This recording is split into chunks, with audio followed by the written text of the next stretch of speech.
This Faith and Finance podcast is underwritten in part by One Ascent. If you believe God is the owner, then that makes you a steward. And as a steward of God's resources, shouldn't you consider aligning His assets with His principles by investing in companies that bless mankind instead of causing harm?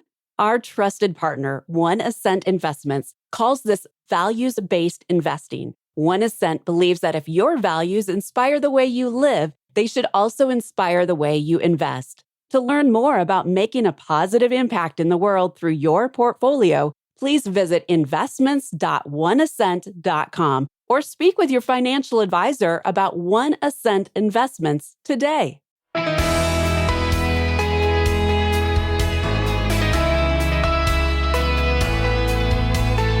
For God is not a God of disorder, but of peace, as in all the congregations of the Lord's people. 1 Corinthians 14:33.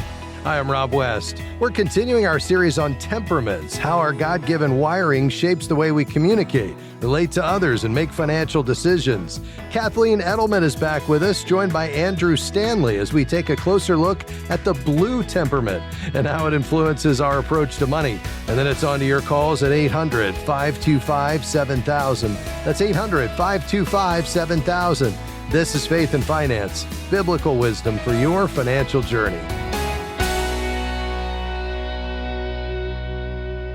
Kathleen Edelman is the author of I Said This, You Heard That, and the creator of the widely used video series and workbook that has helped thousands better understand how temperament shapes the way we communicate. Kathleen, great to have you with us. I'm so glad to be back. And you brought a familiar face with you, Andrew Stanley. Many of us know Andrew as a stand-up comedian. He's also a preacher's kid with a background in corporate finance. And as you might expect, a blue temperament. Andrew, great to have you as well.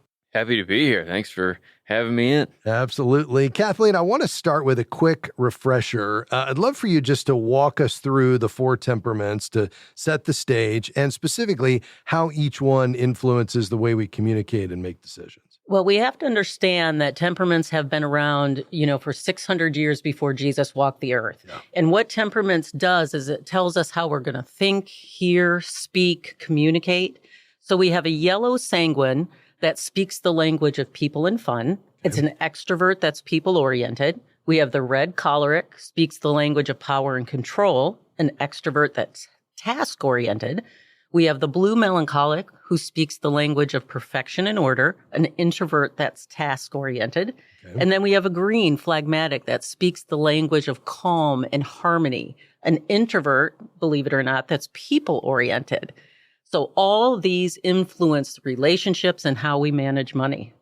Yeah, that's so good. Well, Andrew, you are our official blue temperament, and that's where we're going today. And so I'd love for you just to start by, what was your initial reaction taking this assessment? I know it's been a while, and did it help make sense of things in terms of how you respond?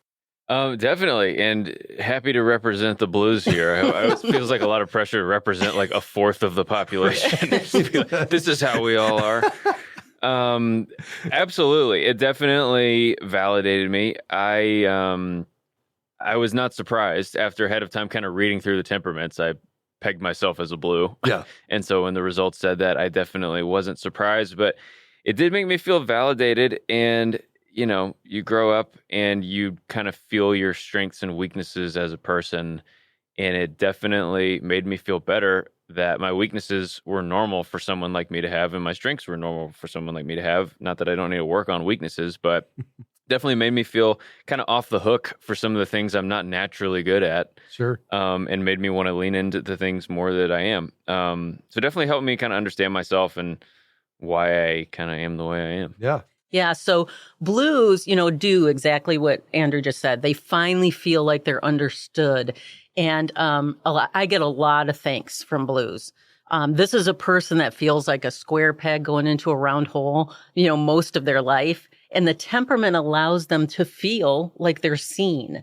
So blues are deep thinkers, and they value correct conversations. Their motto is, if it's worth doing right.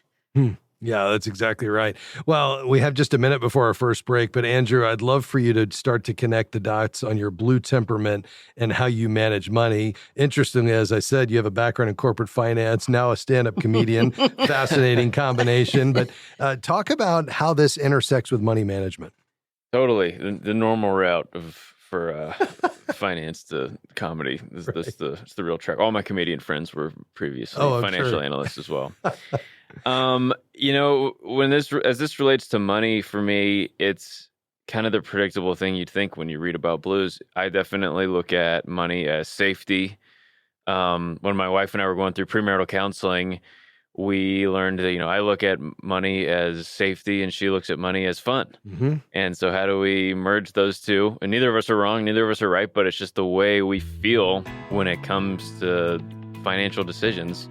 So that definitely affects the way I make decisions around money, finance, and planning. Absolutely. Well, if you are the blue that speaks the language of perfection and order, introvert, task-oriented, today is for you. Andrew Stanley with us today. Also, Kathleen Edelman, the author of I Said This, You Heard That. We'll continue to unpack the blue temperament and how it affects financial decision-making just around the corner. Stay with us.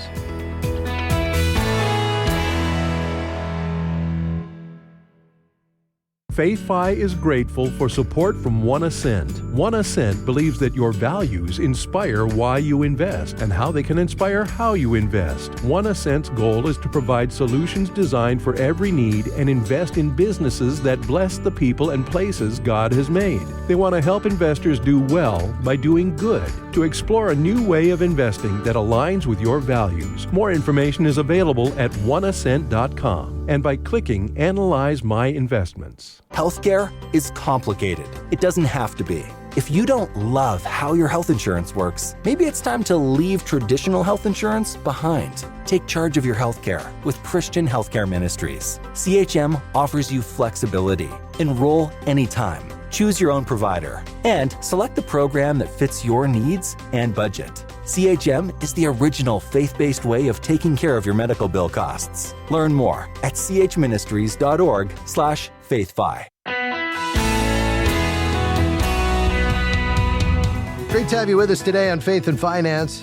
I'm Rob West. With me today, Kathleen Edelman. She's our resident temperament expert. She's the author of I Said This, You Heard That. If you've not seen the video series or the workbook, which, by the way, Kathleen, was just updated, right? Yes, just updated, the 2025 edition. All right. You need to pick it up wherever you buy books. We're doing a series where we're moving through the 4 temperaments, and today we're focused on the blue temperament, blue being melancholic, speaking the language of perfection and order. These are introverts who are task-oriented, and we're talking about how that particular temperament affects financial decision-making. Our resident blue representative today is Andrew Stanley. He has a background in corporate finance. He's a pastor's kid, but also a very effective stand-up comedian. You've probably seen some of his specials on TV, and we're grateful he's here today. Andrew, before the break, you were talking about just the impact of your blue temperament, not only on how you make decisions, but also how that intersects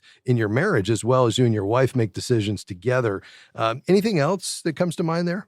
Totally. I mean, the blue temperament definitely impacts the way I feel about money. I think I can be paralyzed by too much information when it comes to making financial decisions, or if I feel like I don't have all the information, then I'd rather just, let's just not buy it.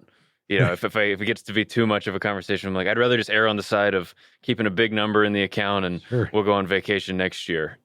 Even if, it probably makes sense to go on a vacation. So I've definitely had to learn how to manage that mindset in a way that's still fun for my wife. Yeah, because she wants to see money as a tool to create experiences and memories and all kinds of things. And rightfully so. Yeah. I definitely need to be pushed in that direction, whereas she probably needs to be pushed in my direction. So. Yeah, well, and we're talking temperaments. That's exactly what it is. And what Andrew said was hitting the nail on the head. Blues often view money through the lens of security and planning.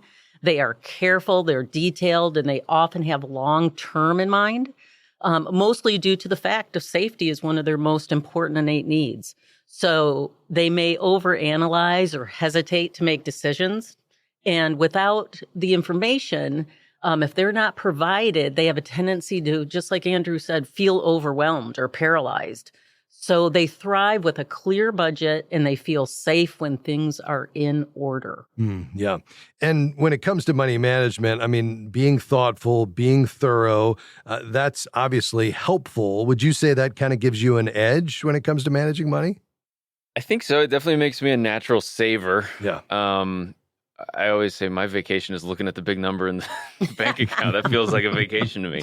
It feels like safety, and we're all good. No matter what happens, we can handle it. And it's when my wife and I got married, we decided to take budgeting very seriously. But we learned that for it to work for both of us, in our budget we have fun money. Yeah, and we have to spend it. Okay. And I kept getting in trouble because every month I wouldn't have spent any of my fun money. And so I'd have this big surplus in fun money. I'd be like, yeah, but it's fun for me to see it in there. Yeah. So that does count as my fun money. I can see it. Yeah, there's a party. So it definitely helps me when it comes to saving, which I think most financial planners would be happy about. But like they say, most very wealthy people say, save money doesn't make money. So yeah, you definitely got to think about that too. That's a good point. And I'm loving this because I'm blue. Yes. And blues are wired to be thoughtful and thorough. These are two great traits in financial planning. No doubt. Empathy is also a great strength of a blue, and it results in them being able to be aware of the other people that are in their life, maybe in that planning. Sure. The temperament seeks to be understood. So, that's going to be in the financial discussions all the time. Learning to trust others and make decisions without every detail might be a skill the blues need to learn, but they will benefit from encouragement to enjoy financial wins, not just avoid making financial mistakes. Yeah, no, and that's a key idea. Kathleen, what are the emotional needs, or what I know you call the innate needs, that typically drive someone with a blue temperament? So the blue innate needs are safety, being able to trust their relationships and surroundings, sensitivity, which means to be understood, support, being offered or provided help, and space and silence, having time to decompress, process, or think. When these are met, the blues feel seen and understood. If I haven't mentioned before, you're either going to fill these with your strengths or weaknesses.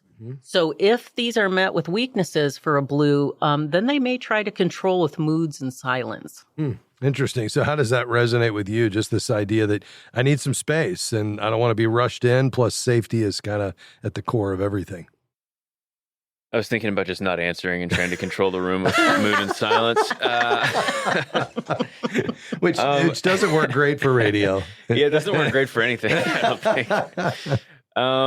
I think it does. It does sound like me. I mean, I definitely relate to, safety being important, like I mentioned.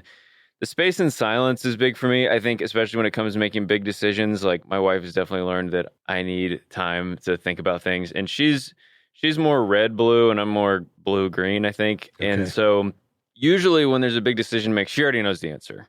And she has learned, I'm grateful for it, that even if she already knows the answer, she's learned to give me the space to get there on my own too. Yes. And then I'm like, hey, I thought about it for, 3 hours and I think you're right. And she's like, yeah, great. I knew that, but glad you got there too. And even just understanding those simple things about ourselves has really helped us in our marriage and helped us understand each other and not just get upset because somebody's not seeing things the way I see them and realizing, yeah, of course they don't, because they're different temperament. That's right. Yeah. And again, I have to say the blues are the most grateful for understanding their temperament out of the four, because again, they feel so different. And they have the tendency to feel, though, if somebody loves them or married to them or works with them, a blue often can feel like that person should be able to read their mind. So it's important for a blue to think through, but to advocate for themselves so they can be understood. And being able to express themselves with clarity, that can transform their relationship and reduce most of the self-induced stress and anxiety a blue can get to. Yeah, well, that makes sense. Andrew, we've got about a minute left. What's one piece of advice you'd give to fellow blues as their representative on the radio, or anyone in a relationship with someone who has a blue temperament? Totally. I mean, I think it's a lot of what we've already said. I think if it's advice to yourself and you're a blue, it's allow yourself space to make decisions and don't feel guilty for needing some extra time. And obviously, if you're in a relationship with somebody like that, like my wife does, understand that they need that, even if you already know the answer. And I've learned that I just need to be pushed in a loving way sometimes. As long as I feel like people understand me, I don't mind when my wife is like, hey, we got to make sure this gets done. And just, try to have fun. Realize that having fun now is just as important as being safe later. That's a good one. Because blues can hesitate to even start money conversations out of fear of conflict or being wrong, right? So many blues don't start things they think they're going to fail at. So they prefer to be prepared. They want to be presented the facts clearly because blues aim to do things in excellence. So because blues are skilled at seeing all obstacles between A and B, they're creative problem solvers, and that can be a great gift in financial planning. And they thrive when they're invited into collaboration without pressure. Wow. Well said. Well, I think we've successfully helped the blues understand themselves. And if you have one in your life, perhaps communicate more effectively. Kathleen, Andrew, thanks for stopping by. Thank you. Thanks. If you want to check out Andrew Stanley, go to andrewstanleycomedy.com. Pick up a copy of I Said This, You Heard That, wherever you buy books. And we'll continue this series in the days ahead as we unpack each of these temperaments. A quick break, back with your phone calls after this. 800-525-7000.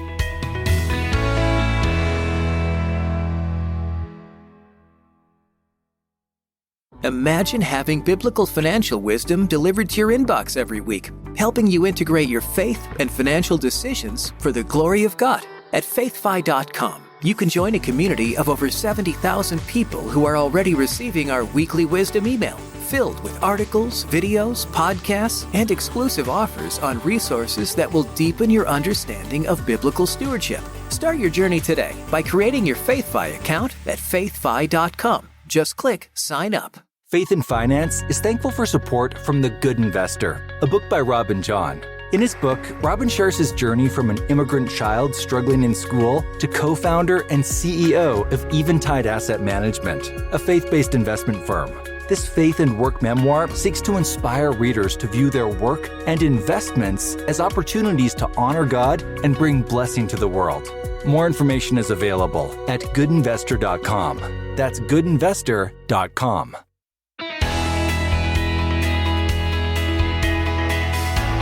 Great to have you with us today on Faith and Finance. We're so glad that you're along with us today and looking forward to taking your calls and questions today. We realize there's probably some things on your mind in your financial life, and we'd love to tackle them with you. So if you want to call right now, we do have some lines open. We're ready to take those calls at 800-525-7000. Again, that number is 800-525-7000 is the number to call. Let's go to Texas. Hi, Brandon. How can we help you, sir? Thank you for taking my call. Sure.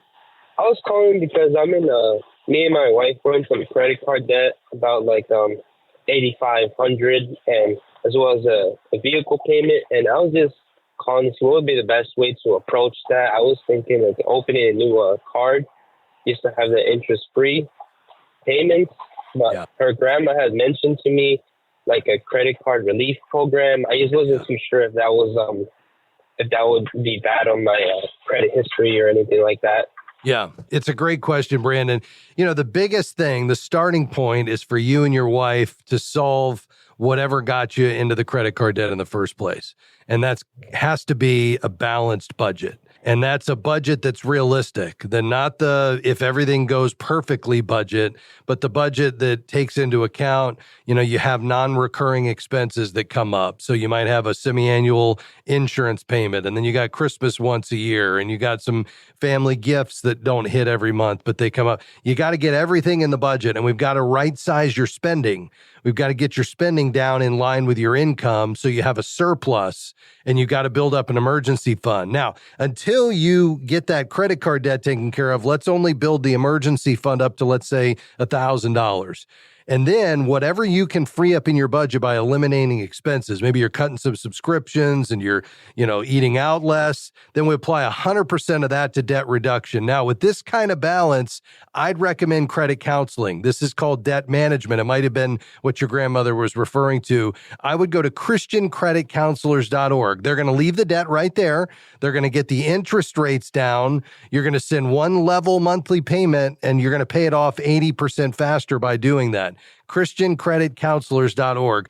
Let's go to South Florida. Joanne, go ahead.